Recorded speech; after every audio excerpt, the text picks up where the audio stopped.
I Wow, day 15.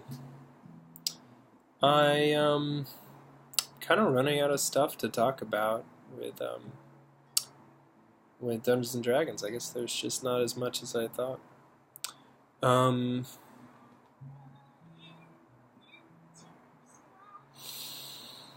yeah. Let's see. So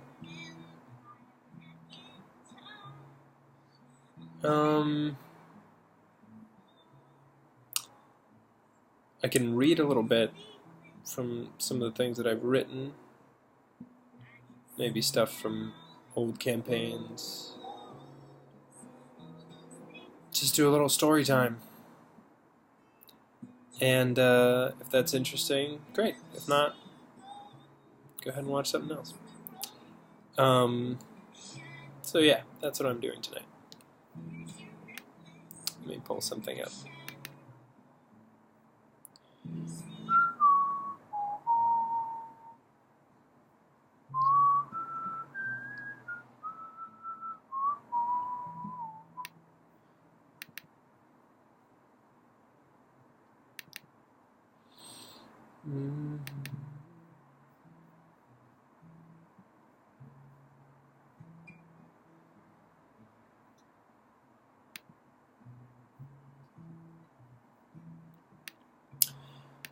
Okay.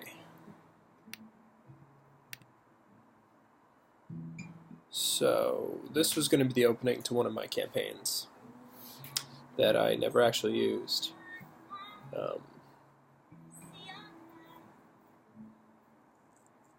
Yeah, it's tough to explain a little bit exactly how it would fit in with the story. But I was going to send this to my players, see what they thought.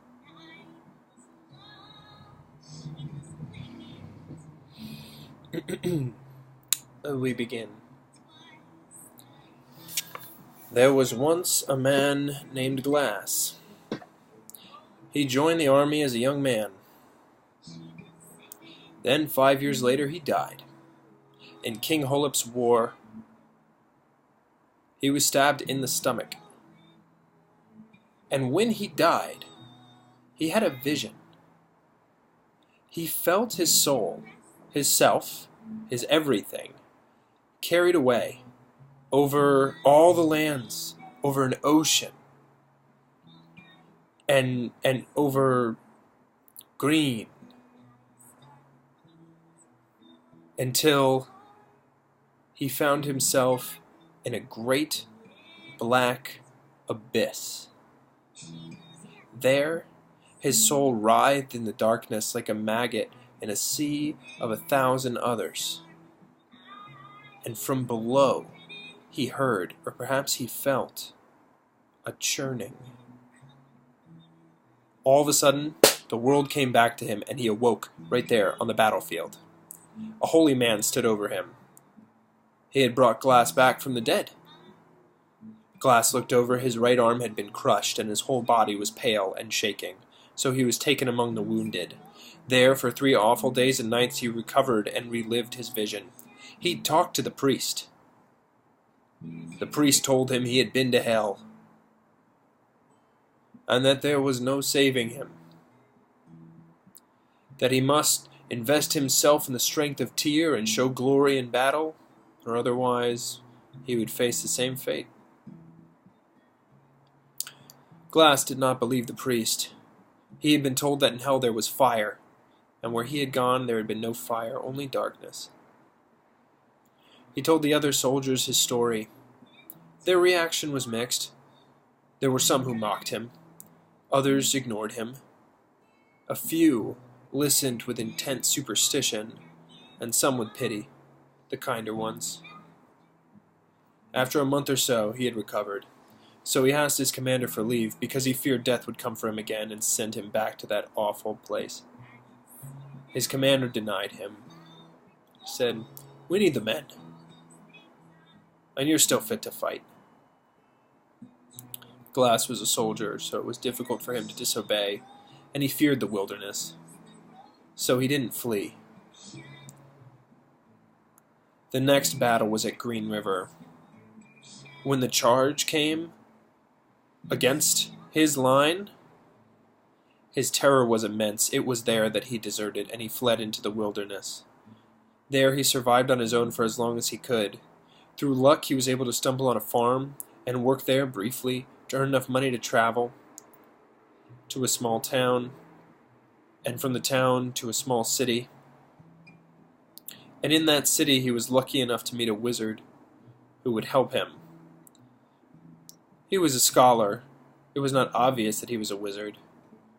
When Glass first met him, he said that he was a historian and a geographer and a librarian. His name was Capley.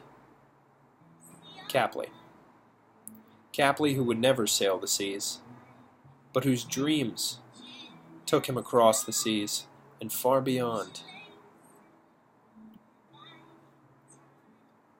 The two of them made some very important discoveries together that would change the course of Glass's life.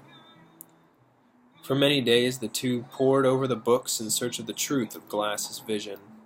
Capley was well read. The idea that someone's soul could be taken and kept did not cause him doubt. It intrigued him. There were books that had been preserved in the attic by the library's previous owner. He had been a scholar of magic, and Capley suspected that he belonged to a secret society. The books were dense and difficult to understand. They had symbols, diagrams, and languages that neither of them knew. Slowly, they puzzled out their meaning. I have here some writings that Capley did. This is what he says. From what we gathered, harvesting a soul is considered necromancy. With a box filled with magical scriptures and incantations, written on paper, sometimes in blood, and the proper rites said of the box, it is possible for a man to bind any number of souls to his phylactery. The soul is consumed by the man and grants him long life. With enough souls, he is considered immortal. The book goes on to list the names of men who have performed this feat. They are called liches. What an awful sacrifice. What sort of man would do these things? I read the names with disgust, horror, and awe. Are men truly so committed to evil as this? We plowed on in search of any mention of any of these names in the other books. In the dead of night, a few days later, I stumbled on a book, Recordings from the Jungles of Chult. It was a large book that detailed the findings of a trader who was part of the first faring over there 200 years ago. I'd never heard of a jungle then. The words might as well have described a world without shapes or colors, beyond the scope of my mind. I looked for facts. The drawings were confusing and intriguing. They had clearly been recopied. Many of the original drawings were no doubt slightly altered. Page after page, this revealed to me a nation as foreign as anything I could imagine. The people, plants, creatures, landscapes, and legends were alien, and they revolved around a god that was called Ubtao. What finally helped me on my search for Glass was this. The book made specific mention of one of the liches. It was talking about a Chultan who had survived the service of an evil god. This is what it said. It said, I encountered the man in the city of Mesro, though he was not a native. This was clear to me by how he was treated. People did not speak to him, and any who caught his eye rubbed themselves with dirt from the street afterwards so that they would be clean.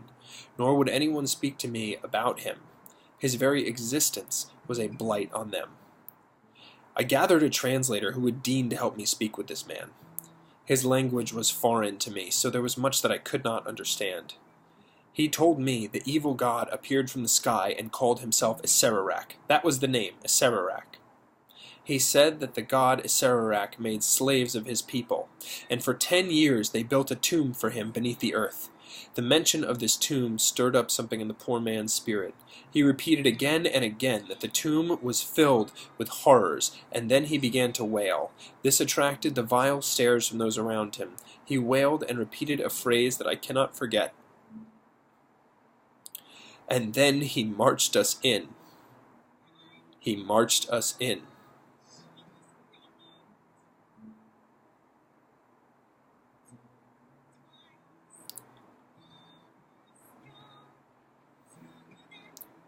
This seemed to confirm our findings. I gave the book to Glass. It's his now.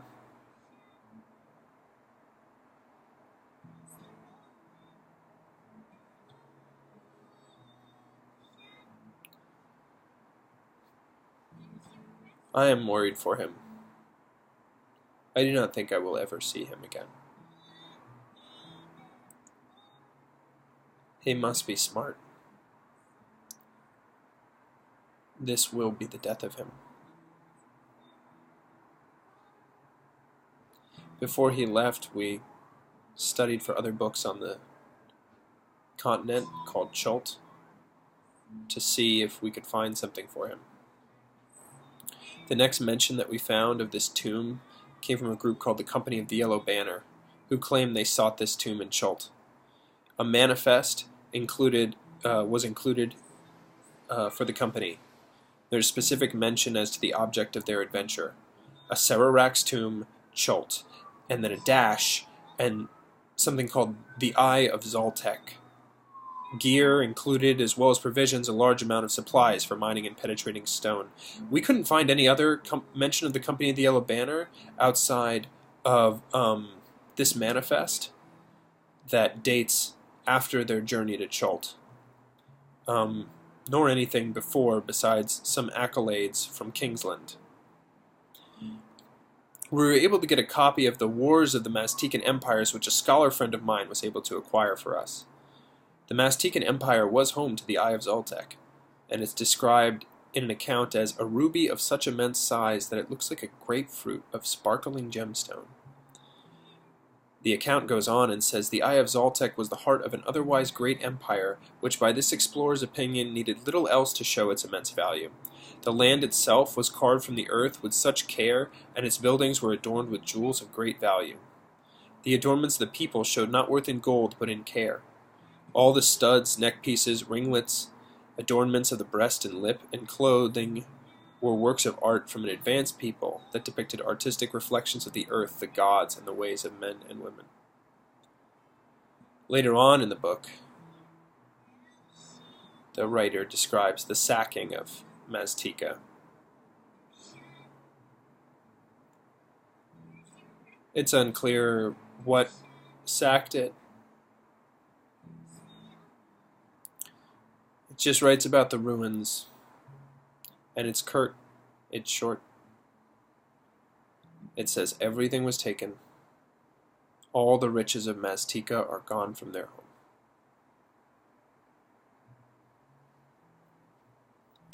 I bid adieu to Glass.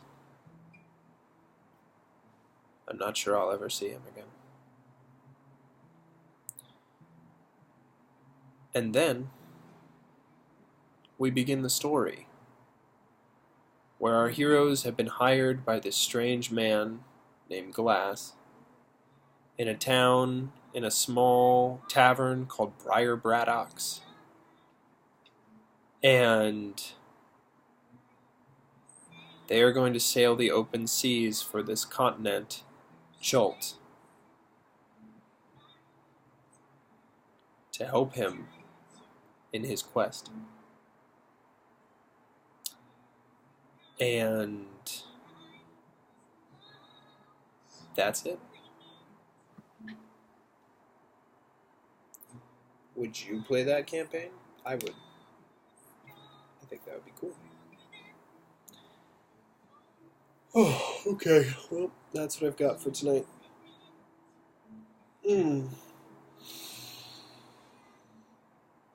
Thanks for watching. I'll see you tomorrow.